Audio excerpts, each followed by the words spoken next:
Ikiwa ni siku ya 13 ya mapigano baina ya Israel na Marekani dhidi ya Irani. Leo hii jeshi la Irani limesema kwamba Alhamisi asubuhi lilikuwa limelenga kambi za kijeshi za Israel na huduma ya usalama wa ndani ya nchi hiyo, yani Shin Bet, wakati vita vikiingia takribani siku yake ya 13 leo hii Alhamisi. Taarifa ya jeshi hilo imesema kambi za anga za Palmachin na Ofda za utawala wa Kizayuni pamoja na makao makuu ya Shin Bet zililengwa na ndege na rubani kutoka jeshi la Kiislamu la Iran. Jeshi hilo limeeleza katika taarifa iliyotumwa kwenye televisheni ya taifa ya nchi hiyo. Kikosi cha walinzi wa mapinduzi ya Kiislamu cha Iran IRGC kimesema shambulio la usiku wa leo dhidi ya Israeli lilikuwa ni operesheni ya pamoja na jumuishi na kundi la kigaidi la Hezbollah la nchini Lebanon. Katika taarifa iliyotumwa na shirika la habari la Tasmin, IRGC imesema ilirusha makombora kadhaa ya ballistic, huku Hezbollah ikirusha ndege zisizo na rubani na roketi katika zaidi ya malengo 50 kote nchini Israel. Hapo awali IDF ilisema haikuwa na taarifa za kijasusi zinazoonyesha kwamba shambulio la pamoja kutoka Iran na Hezbollah nchini Lebanon lilikuwa juhudi iliyoratibiwa kwa ushirikiano. Makombora ya ballistic ya Irani yaliyofyatuliwa katikati na kaskazini sambamba na kusini mwa Israel wakati wa shambulio la roketi la Hezbollah yote yalizuiliwa na mifumo ya ulinzi wa anga, kwa mujibu wa taarifa ya IDF, wakati ambapo bado kwenye baadhi ya maeneo ikiwemo kwenye mji wa Yerusalem sambamba na ukingo wa magharibi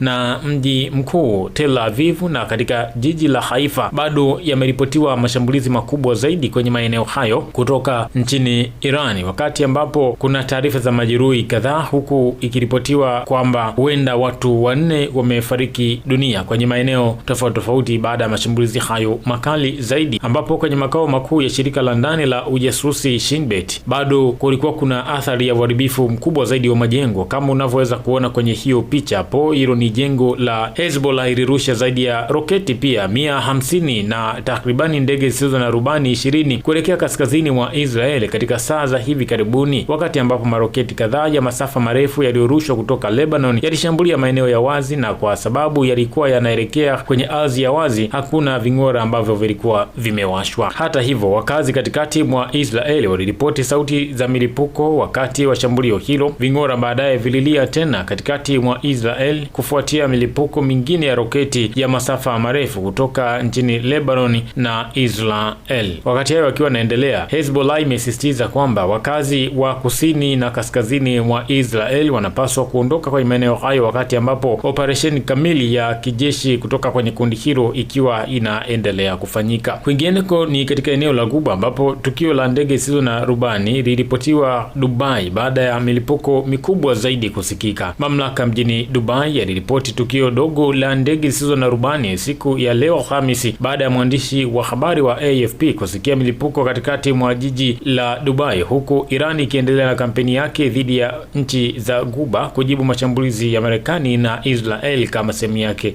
ya kisasi. Mamlaka ya Dubai imejibu tukio dogo la ndege zisizo na rubani katika eneo la Al Badra. Hakuna majeruhi yaliyoripotiwa kwa mujibu wa taarifa ya ofisi ya vyombo vya habari ya serikali ya Dubai, ikisema katika chapisho lake kwenye mtandao wa kijamii wa X, zamani Twitter. Shambulio kubwa pia la roketi la Hezbollah kaskazini mwa Israel lilirusha takribani roketi nyingine 100 kutoka maeneo kadhaa nchini Lebanon kuelekea kaskazini mwa Israel, kulingana na tathmini za jeshi la Israel IDF. Shambulio hilo lilisababisha majeruhi wengine kadhaa ambao inaripotiwa ni zaidi ya 13. Sambamba na juhudi za kuzuia, jeshi la anga la Israel limedungua takribani droni kadhaa na maeneo mengine ya miundombinu yameshambuliwa na Hezbollah kote nchini Israel kama sehemu ya kuendelea kulipizwa kisasi kwa Hezbollah sambamba na Iran. Hata hivyo, timu za utafutaji na uokoaji za mstari wa mbele za nchini Israel pamoja na wahudumu wa dharura zimetumwa katika maeneo kadhaa ya asali yaliyoripotiwa kaskazini mwa Israel sambamba na kusini. Hali ya athari bado inaendelea kuchunguzwa zaidi. Magen David Adam amesema mwanaume mmoja mwenye umri wa miaka takribani 50 alijeruhiwa kidogo mkononi na vitu vilivyokuwa vikiruka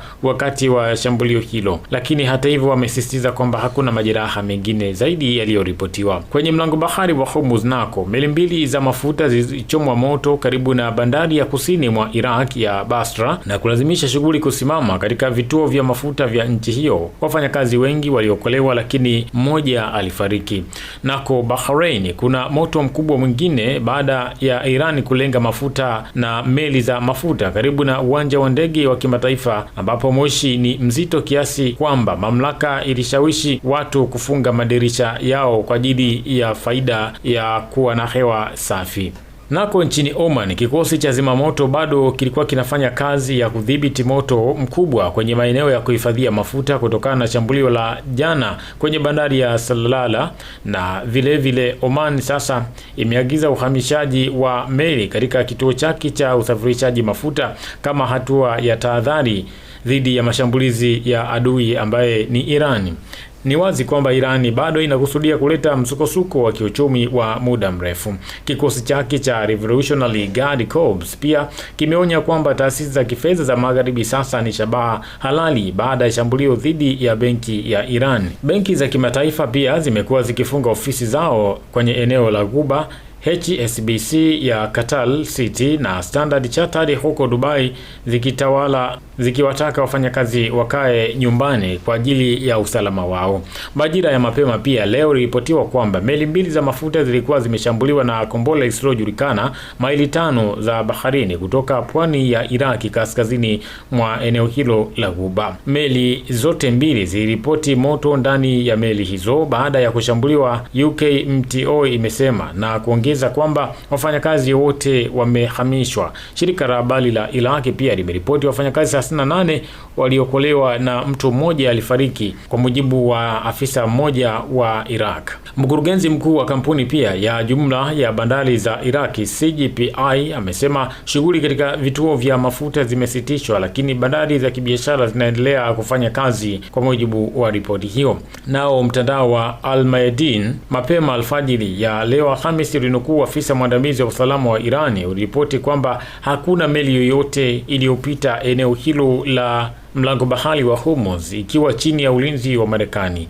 Kundi la habari la kimataifa la shirika la habari la Fars limeripoti kuwa mtandao wa Al Mayadeen uliripoti mapema alfajiri ya leo Alhamisi kwa kumnukuu afisa mwandamizi wa usalama wa Jamhuri ya Kiislamu ya Irani kwamba hakuna meli yoyote iliyopita katika eneo hilo ikiwa na ulinzi wa Marekani. Afisa huyo pia aliambia Al Mayadeen kwamba kwa usiku kadhaa mfululizo sasa Trump anafanya operesheni za kisaikolojia kuhusu mlango bahari wa Hormuz kwa lengo la kuathiri soko la nishati, akiongeza kwamba ujumbe wetu katika swala hili uko wazi na thabiti. Usalama au ukosefu wa usalama katika mlango bahari wa Hormuz unawahusu pande zote, na tuko tayari kuingiza vita vya kikanda katika hatua mpya na kubwa zaidi. Wakati hayo yakiwa naendelea, nalo shirika la wakimbizi la Umoja wa Mataifa limesema leo Alhamisi kwamba hadi watu takribani milioni 3.2 wameyakimbia makazi yao ndani ya taifa la Irani tangu mzozo huo wa mashambulizi kati ya Israel na Marekani dhidi ya Irani uanze mnamo Februari 28 Jumamosi iliyopita. Idadi hii huenda ikaendelea kuongezeka huku uhasama ukiendelea